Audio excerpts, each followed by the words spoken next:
नमस्कार। ओडिशा स्टोरीज रो आउ एक नूतन अध्याय को मु आपण माननकु स्वागत जनाऊँगी।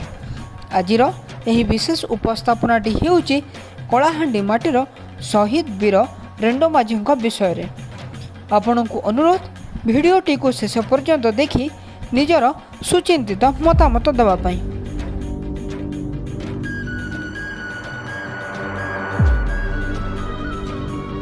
ऐतिहासिक कलाहांडी राज्य। यह राज्यटी प्राय 18 गोटी गड़ को नहीं गठित। प्रत्येक गड़े कलाहांडी महाराजा भाई माने सामंत राजा भाव में शासन करुथांती। सामंत राज्य गुड़िक है थुआमुड़, रामपुर, लांजीगढ़, काशीपुर और जयपाटना प्रभृति। मदनपुर रामपुर राज्य में 5 गोटी गड़ थिला। यही 5टी गड़र ना मदनपुर, मोहनगिरी, जपरांग, उर्लाजानी और बुरका। प्राय 204 गोटी गाँव को नहीं यही राज्य गठित। 204टी गाँव थिला प्राय 15 गोटी सब डिविजन। ता भीतर उर्लाजानी बोली गोटे गाँव। गाँव रे कंध उमरा माने गाँवर शासन मुख्य थिले। खाली उर्लाजानी नुहे सारा कलाहांडी राज्य में 1850 मसीहा बेलू मोट गाँ संख्या थिला 1754। आउ ए मध्य लोक संख्या थिला 1,05,000। ता भीतर कंध लोकों संख्या थिला 80,000। एणु इंग्रेज माने कलाहांडी को कंध स्थान बोली और स्थानीय लोके कंधान देश बोली कहूतिले। कलाहांडी, बलांगीर, बौद्ध और फुलवाणी प्रभृति अंचल कंध राज्य बोले परिचित थिला। कंध लोकों धर्म विश्वास प्रबल। धरणी मातार दान मनीष, गछलता और पशुपक्षी समस्ते। सेमानकर धारणा मनीष रक्त पाइले धरणी माता शांत हुए, भल फसल दिए, सारा समाज रे शांति रे रुहे। सारा ओडिशार कंध मानकर यही प्रकार आदिम विश्वास रहितिला। बलि पाई आणुथुवा पिलांकु मेरिया बोली कहा जाए। सेमाने मेरिया पाई अन्य गाँव पिला चोरी करे आणुतिले। केतेक स्थान रे धरणी माता पाखरे कंध माने निज पुओ को भी बलि देउतिले। धरणी देवी पाखरे बलि देवा पाई पर्व मेरिया पर्व नाम रे जनाशुना थिला। सारा ओडिशार कंध समाज रे यही प्रथा प्रचलित थिला। आश्चर्यर कथा, राजा महाराजा माने यही जघन्य प्रथा को विरोध करि नथिले। राजा राजशासन करुतिले। कंध माने राजा को राजस्व देवा दरकार पड़ु नथिला। राजस्व देवा कथा आदिवासी मानक भितर नथिला। केवल मराठा और इंग्रेज मानक कर देवा बेले यह प्रथा आरंभ हैला। ओडिशार अनेक गड़ जात्रे राजा मानक सहित स्थानीय आदिवासी शासक माने लड़ाई करिवार मूल कारणटी एठी। कंध मानक परि कलाहांडीर गंड माने मध्य विभिन्न अंचल रे शासन मुख्य थिले। कंध माने बलुआ थिले, युद्ध करिवा जानिथिले। राजांको शक्ति थिले कंध। राजांको सैनिक रूपे कंध माने जनाशुना। राजा माने जानिथिले कंध मानंकु बुझाइबा और बहुत कष्ट। थरे राजांकु विरोध कले तांको बाटकु आनिबा सहज नुहे। कलाहांडी राजा कृषिर उन्नति करने चाहिए। से संबलपुर कुलता चाषी मानंकु अणाई नूतन कृषि प्रणाली आरंभ कले। चाषी माने सेठारे कृषि कले। कलाहांडी माटी रे चाष काम बेस भल है। राजा एथर राजस्व आदाय पई चेष्टा कले। राजा अनेक भल जमी चाषी मानक नाँ रे कर देइथिले। 1850 मसीहा बेलर कथा उन्नत कृषि काम पई स्थानीय आदिवासी मानंकु जणा नथिला। एमाने शगड़र व्यवहार भी जानि नथिले। केवल जंगल उपरे भरोसा ही करी चलुथिले। राजा व सेमानंक ठारू कोन राजस्व नियन्ते। इणे इंग्रेज शासक खजना देवाकू राजा मानंकु तागिद करुतांती। खजना नदेले राजा पदवी उपरे आसीपारे विपद। ठीक एतिकी बेले कलाहांडीर कंध मानंक ठारू जमी छड़े नियागला। चाषी मानंक हाथ रे राजा सेई जमी देदेले। फल कंध माने रागी जाई राजांक विरुद्ध रे लागिले। राजा निज दोष ढाली देले इंग्रेज मानंक उपरे। कलाहांडी रे आरंभ होला कंध विद्रोह। इंग्रेज माने एणे कंध मानंक नरबली मेरिया प्रथा बंद करने को ओडिशा सारा लगी। मेरिया बलि छड़ा सेमाने टोकी परब भी पालन करुଥିଲେ। पुओ बलि पड़िले मेरिया आउ झियो बलि पड़िले टोकी मर। बड़ निर्दय भावरे यही पर्व सबु पालित हेउଥାଏ। मासे आगरू सेमाने पिलाटीए चोरी करी आनी रखुଥିଲେ। सारा मास ताकू बराबर मद पियाई रखुଥିଲେ। बलि पड़िबा दिन मद पी पिलाटीर होश न थाए। ता देह को छुरी टांगी एवं खंडारे हाणी कंध माने मांस काटी नेउଥିଲେ। ता मांस को निज जमीरे पोतुଥିଲେ। विश्वास थिला मेरिया मांस पोतिले जमीरे भल फसल हेब। हजार हजार कंध यही पर्व भाग नेउଥିଲେ। गोटे मेरिया पर्व हेले प्राय 10 रु 12 गोटे गाँ एथिरे जोग देउଥିଲେ। कंध पाट माझी थिले रेंडो माझी। उर्लाजानी तालुकर मुखिया थिले से। तांकर थिला 38 गोटे गाँ। यही गाँ गुड़िकर हानि लाभ सबू से ही बुझुଥିଲେ। रेंडो माझी बोरीकिना वर्गर कंध थिले। से रामपुर राजा प्रिय थिले। रामपुर राजा कलाहांडी राजा सेना भाई।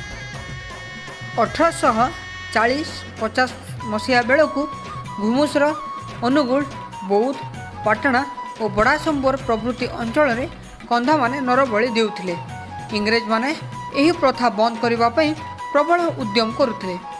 स्थानीय राजा माने राजगादी लोभरे इंग्रेज मानक एथिरे साहाय्य कले। मेरिया प्रथा बंद करने कथा कंध मानक बहुत बाधिला। तांको धर्म विश्वास उपरे यह आघात बोली सेमाने भाविले। 1831 रु 1853 मसीहा भितर मेजर कैंपबेल मेरिया बलि बंद करने को दक्षिण ओडिशा आसीथिले। कलाहांडी राजा तांको एथिरे बहुत साहाय्य सहयोग करिथिले। एही समय रे रामपुर बेस्का कंध माने रामपुर राजा विरुद्ध विद्रोह कले। एही विद्रोह को कलाहांडी महाराजा फतेह नारायण देव दमन करथिले। यह देखि तांको राज्यर कंध माने राजा विरुद्ध बाहरिले। रामपुर रे कंध मानक संगठित कले रेंडो माझी। यार केतेक मुख्य कारण थिला। राजा कंध मानक हाथरू जमी और ग्राम शासन काढ़ी अन्य मानक देइथिले। द्वितीय रे तांकर प्रिय मेरिया पर्व को राजा और इंग्रेज माने विरोध करुथिले। अपर पक्षरे घुमुसर और कंधमाल अंचल रे चकरा विषय इंग्रेज मानक विरुद्ध विप्लव करुथिले। बौद्ध राजा ठारू साहाय्य न पाई से कलाहांडी राज्य भीतर को पशिथिले। सेतेबेले रेंडो माझी सबु कंध को एकाठी करि सारिथिले। कंध मानक ठारू जमी छड़ाई नहीं अन्य मानक दिया जिबारु सेमाने राजा और इंग्रेज मानक दायी कले। नेतृत्व नबाकू बाहरिले रेंडो माझी। एतिकी बेले चकरा विषय मदनपुर रामपुर राज्य को आसिले। रामपुर राजा रेंडो माझी को कहले आमर तुम प्रति किछि राग रोष नहीं। कलाहांडी राजा आउ इंग्रेज माने तांकर जमी अन्य मानक देले। तांकर गाँर शासन बदलाई देले। मेरिया बलि प्रथा बंद करथिले। रेंडो माझी बुझिले असल कथार मूल कारण हेउची इंग्रेज शासन। आम मूल को एमाने आसीबारु एही आंदोलन आरंभ होइतिला। तेणु इंग्रेज मानकु एही मूल करू तोड़िबाकू से नेइतिले चरम निष्पत्ति। 1853 मसीहा पौष मास सांकोजगढ़ मेरिया बलि देबार थाए। गुरुवार शुक्ल पक्ष दशमी दिन मेरिया बलि पड़िबो। सारा पंचुरार कंध लोक एकाठी हेबे। मेरिया पर्व रे भाग नेबे। दूर गाँव चोरे आनिथिबा मेरिया पिलाटी को लोके मंदार माल पिंधाई मद पियाई दरमरा करी रखिछंती। से बलि पड़िले ता रक्त माटी रे पड़िबो। धरणी माता मनीष रक्त पी संतुष्ट हेब यही भावनार लोक विभोर थिले। नरहत्या परी जघन्य अपराध को सेमाने अपराध बोली भाबु नथिले। भाबुथिले यह एक पवित्र कर्तव्य। तांको भावना थिला मनीष पशुपक्षी गछलता सबू धरणी मातार ऐठा। धरणी मातार पूजास्थल को गुड़ी रे गोबर लिपि सफा करचंती। दुईटी मेरिया खुंट पोता होईची। धारुआ टांगी दुईटी रखा होईची। चकचक करुची। नाचर ताले ताले मेरिया पिला को घर बुलाउछंती कंध जानी। घरे कंध रमणी माने मेरिया बलि को बंदापना करुछंती। कंधमाल अंचलर कोटगढ़ और तुमुड़ी बंध अंचल मेरिया बलि पिला उद्धार करी चली था। मेजर कैंपबेल नहीं थांती ताहार नेतृत्व। निरीह पिलांकु हाण मुहरु रक्षा करी चली थांती। कंध माने बंधुक गुली आगरे टली पड़ु थांती। कैम्पबेल तांकर इंग्रेज सैन्य मानक सहित आगे आसंती। तुमुड़ी बंध रामपुर जमीदार टोपी मेरिया बलि बंद करने से आसुथांती। बाटरे संकोचगढ़ गाँव में मेरिया पर्व चली था। 20 जन बंदूकधारी सिपाही सहित कैम्पबेल पहुँचले संकोच गाँ गड़े। घोर अरण्य भितर कंध जनबसतीटे। सारा गाँव में चली उत्सव। कहारी होश नहीं।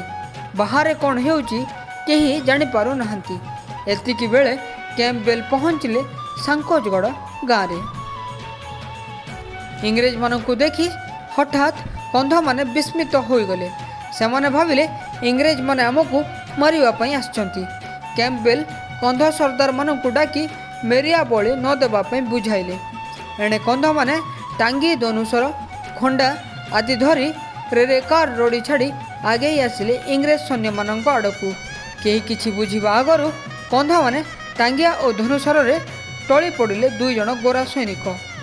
आ गोरा सैनिकों गोली माड़े असंख्य कंध सेहिटारे मृताहत हेले। कैम्पबेल को सैन्य बंधुक बल शताधिक कंधों को जबत कले। सेमाने समस्ते दौड़ी पलाइले। रेंडो माझी को बंदी करी कैम्पबेल नहीं आसिले। गंजाम रसुलकोंडा जेल रे तांको बंदी करी रखागला। जेल रे तांको बहुत निर्यातना दियागला। तेल घणा पेडिला बेले तांको पशी परी जोचागला। पिठीरे तांकर बिंडी बसी जाइतिला। रेंडो माझी जेल भितर थाई जेल रो साथी मानक ठारु सुनिले कंध सरदार चकरा विषय दक्षिण ओडिशा रे विप्लवर निया जाली छंती। रेंडो माझी भाविले चकरा विषय को से किपरि देखंते, हेले ताहा संभव हैला नहीं। 1855 मसीह रे लेफ्टिनेंट नील कलाहांडी राज्य को पुणी आसिले मेरिया बलि उच्छेद पाई। से जानिथिले रेंडो माझी को जेल हेला परे भी कंध माने मेरिया बलि छाड़ी पारि नाहंती। नील साहेब कंध मान को भयभीत करने रेंडो माझी को हाथ गोड़ अंटा लुहा शिकुड़ी रे बांधि पकाइले। हाथ कड़ी दे सशस्त्र सिपाही घेर कंध अंचल रे बुलाइले। कंध माने यह देखिले। सेमाने रागरे ताती उठिले। प्रतिशोध नेबा पई सेमानंको आरंभ होला गुप्त मंत्रणा। उल्लाजानी गाँ पाखरे नील साहेब तांकर सिपाही मानक नहीं शिविर पकाइले। सेमाने सांगरे धरी रखिथिले रेंडो माझी को। उल्लाजानीर कंध माने राति अधरे इंग्रेज सिपाही मानक आक्रमण कले। हजार हजार कंध एकाठी होई रेरेकार शब्द करी गोरा सैन्य मानक हाणी पकाइले। हेले कंधमालर तहसीलदार दीनबंधु पट्टनायक सही समय आसी नील साहेब को रक्षा कले। स्थानीय कंध माने पराजित हेले। रेंडो माझी को विचार पर फांसी दियागला। चकरा विषय एते बड़ विप्लव पछरे थिले, किंतु तांको कहीं धरी पारिले नहीं।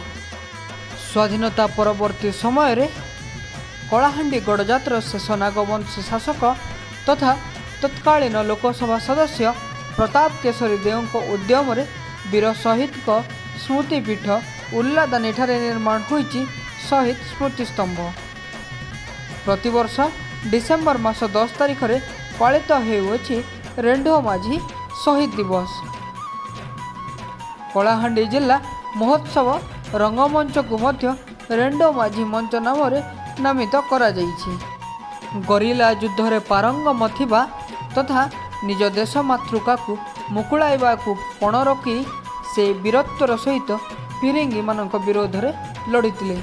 तांकर अमर त्याग और बलिदान आज भी इतिहास पृष्ठ रे स्वतंत्र स्थान रे हक दाबी करे। आशा आजिर एही उपस्थापनाटी आपण मानकु भल लागिथिबो। आपणकर सुचिंतित मतामत कमेंट माध्यम रे जणाइबा पई अनुरोध। नमस्कार। जय जगन्नाथ।